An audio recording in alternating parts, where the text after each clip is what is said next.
Welcome to the Slop Farm. Enjoy the video.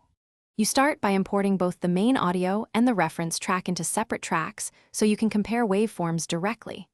Once imported, make sure the project rate matches the files, for example 44,100 HC, because mismatched rates cause drift. Then enable snapping to grid and add label markers at obvious sync points, like claps or beats, so you have fixed anchors. This gives you precise points to align and prevents guesswork. It's the fastest way to prepare for the next editing steps. Now zoom close to each labeled region and visually match waveform peaks. You want transients to overlap. Use the time shift tool to nudge the whole clip until labels align, and make short preview listens in mono to confirm phase and timing. If sections are longer or shorter, use sliding stretch or change tempo on small segments to adjust durations without altering pitch.